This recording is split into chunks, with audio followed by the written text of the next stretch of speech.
कथा के माध्यम से हम आपको बताते हैं कि मनुष्य को किस प्रकार का भोजन करना चाहिए, भोजन करने का सही तरीका और सही दिशा कौन सी है, भोजन कब करना चाहिए तथा भोजन शुरू करने से पहले क्या बोलना चाहिए। दोस्तों, एक बार की बात है, देवर्षि नारद भगवान श्री कृष्ण से मिलने के लिए द्वारिका नगरी में पधारते हैं। तब भगवान श्री कृष्ण देवर्षि नारद को देखकर उनका स्वागत करते हुए कहते हैं, आइए देवर्षि, द्वारिका में आपका स्वागत है। आज किस प्रयोजन से आप द्वारिका में पधारे हैं? अवश्य ही कोई महत्वपूर्ण समाचार लेकर आए होंगे। तब देवर्षि कहते हैं, हे प्रभु, आप सब कुछ जानते हुए भी पूछ रहे हैं। मैं आज आपके पास मेरी एक्स शंका का निवारण करने के लिए ही आया हूं। कृपया आप अपने इस भक्त की द्विधा को दूर कीजिए। तब श्री कृष्ण मुस्कुराते हुए कहते हैं, हे देवर्षि, मैं अवश्य जानता हूं कि आप किस कारण से दुखी है और आपके मन की द्विधा को भी मैं अवश्य जानता हूं। इसीलिए आपके मन में जो भी शंका है अथवा प्रश्न है, आप निसंकोच होकर पूछिए। मैं आपकी शंका का निवारण अवश्य करूंगा। देवर्षि नारद कहते हैं, हे प्रभु, मेरे मन में आज यह जानने की इच्छा है कि मनुष्य को किस प्रकार का भोजन करना चाहिए, किस प्रकार का भोजन मनुष्य की आयु बढ़ाने वाला होता है और किस प्रकार का भोजन आयु को कम करने वाला होता है। हे प्रभु, मनुष्य को भोजन किस दिशा में मुख करके करना चाहिए, भोजन करने से पूर्व कौन सा मंत्र बोलना चाहिए, कृपा करके आप मुझे इन सभी प्रश्नों के उत्तर दीजिए।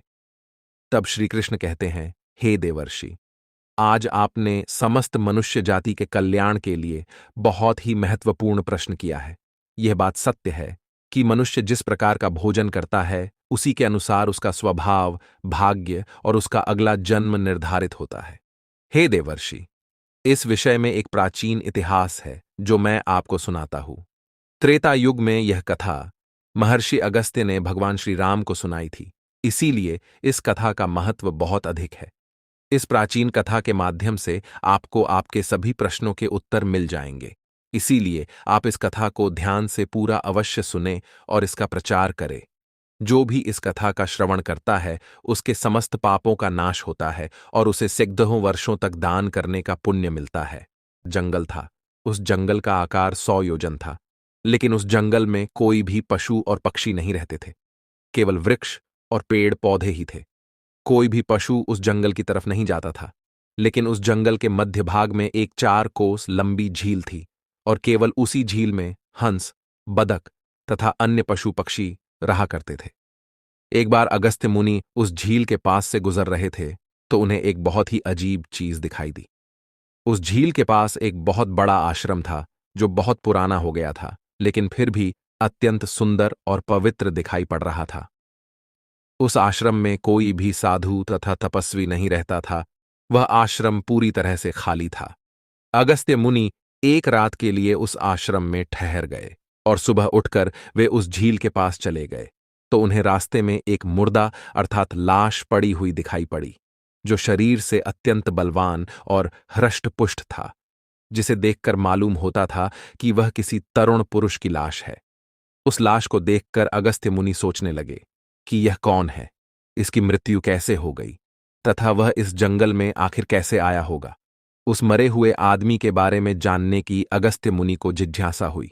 तभी अचानक आकाश में उन्हें एक दिव्य विमान दिखाई पड़ा और वह दिव्य विमान उस झील के समीप आकर रुक गया और उस विमान से एक दिव्य पुरुष उतरा और वह उस झील में नहाने के लिए चला गया। झील में नहाने के बाद वह बाहर आया और उस मुर्दे का मांस खाने लगा। उसने भर पेट उस मोटे ताजे मुर्दे का मांस खा लिया और फिर से विमान में बैठकर स्वर्ग की ओर जाने लगा। तभी अगस्त्य मुनि ने उस दिव्य पुरुष को आवाज लगाई, हे दिव्य पुरुष, तुम कौन हो? तुम देवताओं के समान दिखाई पड़ते हो, किंतु तुम्हारा भोजन बहुत घृणित है। तुम मुर्दे का मांस क्यों खा रहे हो? ऐसा भोजन भला कोई देवता कैसे कर सकता है? फिर उस स्वर्गवासी दिव्य पुरुष ने अगस्त्य मुनि की तरफ देखा और उन्हें हाथ जोड़कर प्रणाम करके कहने लगा, हे विप्रवर, आपको प्रणाम है। मैं आपको मेरी कहानी सुनाता हूं। पूर्व काल की बात है। विदर्भ देश में मेरे महायशस्वी पिता राज्य करते थे। वे वसुदेव के नाम से तीनों लोकों में प्रसिद्ध थे और परम धार्मिक व्यक्ति थे। उनकी 2 पत्नियां थीं।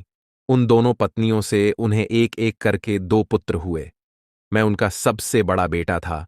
लोग मुझे श्वेत के नाम से जानते थे और मेरे छोटे भाई का नाम सूरत था। पिताजी की मृत्यु के बाद मुझे विदर्भ देश का राजा बना दिया गया और मैं वहां सावधानी के साथ राज्य चलाने लगा। राज्य करते हुए मुझे कई हजार साल बीत गए। फिर एक दिन मुझे वैराग्य हुआ और मैंने राजपाट का त्याग करने का निर्णय लिया और मृत्यु पर्यंत तपस्या करने का निश्चय करके मैं जंगल में रहने के लिए चला गया। अपने राज्य को मैंने अपने छोटे भाई सूरत को सौंप दिया और उसे राजा बना दिया। फिर इस झील के पास आकर मैंने कठोर तपस्या करना आरंभ किया। 80,000 वर्षों तक मैंने इस जंगल में तपस्या की और उसी के प्रभाव से मुझे ब्रह्मलोक की प्राप्ति हुई। लेकिन ब्रह्मलोक पहुंचने के बाद भी मुझे भूख और प्यास अधिक सताने लगी। मेरे सभी इंद्रिय तिलमिला उठे। फिर मैंने ब्रह्मलोक के सर्वश्रेष्ठ देवता ब्रह्मा जी से पूछा, हे भगवान, मैंने तो सुना है कि ब्रह्मलोक में किसी भी प्राणी को भूख और प्यास नहीं लगती है। फिर मुझे भूख और प्यास क्यों लग रही है? ये मेरा पीछा क्यों नहीं छोड़ रही है? कृपया आप मुझे बताइए कि मैं किस चीज का सेवन करूं। फिर ब्रह्मदेव ने कहा, हे राजन, पृथ्वी पर दान धर्म करने पर ही व्यक्ति इस लोक में भूख प्यास से मुक्त हो जाता है। लेकिन तुमने अपने जीवन काल में कभी दान नहीं किया, किसी भिखमंगे को भीख तक नहीं दी। तुमने राजमहल में रहकर भी द्वार पर आए अतिथियों को भोजन नहीं दिया। तुमने सदैव ही उच्चिष्ट भोजन किया है, बिना स्नान किए ही तुम भोजन किया करते थे। भोजन शुरू करने से पहले तुमने ईश्वर का धन्यवाद नहीं किया। स्वादिष्ट भोजन को दूसरों को दिए बिना ही तुमने उसे ग्रहण कर लिए। इसी कारण से तुम्हें यह पाप लगा है। इसीलिए तुम्हें ब्रह्मलोक में भी भूख और प्यास का कष्ट उठाना पड़ रहा है। जीवित रहते हुए तुमने अनेक प्रकार के आहारों का अकेले ही सेवन किया है। अनेक प्रकार के पकवान तुमने अकेले ही खाए हैं, दूसरों को नहीं दिए हैं, जिससे तुम्हारा शरीर तो बलवान बन गया, किंतु तुम्हारा पुण्य क्षीण हो गया। अब तुम्हारे लिए एक ही उपाय है। उस झील के पास तुम्हारा शरीर पड़ा हुआ है। तुम उसी का मांस खाकर अपनी भूख मिटाओ। ब्रह्मा जी द्वारा इस प्रकार से कहने पर राजा ने कहा, हे प्रभु, अपने शरीर का भक्षण कर लेने के पश्चात मेरा क्या होगा? उसके बाद मैं क्या खाऊंगा? मेरे खाने के लिए कुछ भी शेष नहीं रहेगा। कृपया कुछ ऐसा भोजन बताए जिसका भक्षण कर लेने पर भूख मिट जाए और जो कभी खत्म ना हो। तब ब्रह्मदेव कहते हैं, हे राजन, तुम्हारा शरीर ही मैंने अक्षय बना दिया है। उसे तुम रोज खाओगे फिर भी यह समाप्त नहीं होगा। वह दूसरे दिन फिर से ताजा हो जाएगा। इस मृत शरीर के अंग फिर से उग आएंगे और उन्हें तुम फिर खा सकोगे। और जब तुम अपने शरीर का मांस खाते हुए 100 वर्ष बीत जाएंगे, उसके बाद तुम्हारे इसी जंगल में एक दिन महर्षि अगस्त्य पधारेंगे और उन्हीं के द्वारा तुम इस पाप से मुक्ति पा सकोगे। इस प्रकार से राजा ने सारी हकीकत महर्षि अगस्त्य को बता दी और कहने लगे, हे विप्रवर, मेरा शरीर कभी नष्ट नहीं होता है और मैं रोज आकर अपने शरीर का मांस खाता हूं। न जाने कब मुनि अगस्त्य यहां पर पधारेंगे और मुझे इस कष्ट से मुक्ति दिलाएंगे। ऐसा सोचते हुए मुझे 100 वर्ष बीत चुके हैं और मैं आज भी उनकी राह देख रहा हूं। राजा श्वेत का इस प्रकार से कथन सुनकर महर्षि अगस्त्य बोले, अच्छा, तो तुम्हारे सौभाग्य से मैं यहां पर आया हूं। मैं ही मुनि अगस्त्य हूं।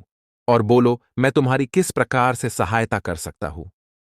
तब राजा अत्यंत प्रसन्न हुए और जमीन पर लेटकर महर्षि अगस्त्य के चरणों को वंदन करने लगे। राजा श्वेत बोले, हे मुनि, कृपया आप मुझे इस घृणित आहार से मुक्त कीजिए तथा जिस पाप के कारण मुझे ये प्राप्त हुआ है, उस पाप से भी मुझे मुक्त कीजिए, जिससे मुझे अक्षय लोक की प्राप्ति हो सके। हे ऋषि, मैं आपको ये दिव्य आभूषण भेंट करता हूं। कृपया आप मुझ पर कृपा करें। राजा की दुख भरी बातें सुनकर मुनि को उन पर दया आ गई।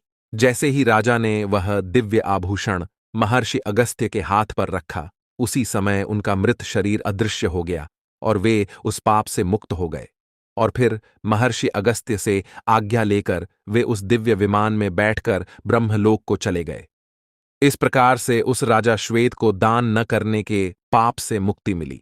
भगवान श्री कृष्ण कहते हैं, हे देवर्षि, इस प्रकार से उच्चिष्ट भोजन करने के कारण ही विदर्भ देश के महाराज को ब्रह्मलोक में रहने पर भी तृप्ति नहीं मिली और उन्हें पृथ्वीलोक पर आकर स्वयं का ही मांस खाना पड़ा।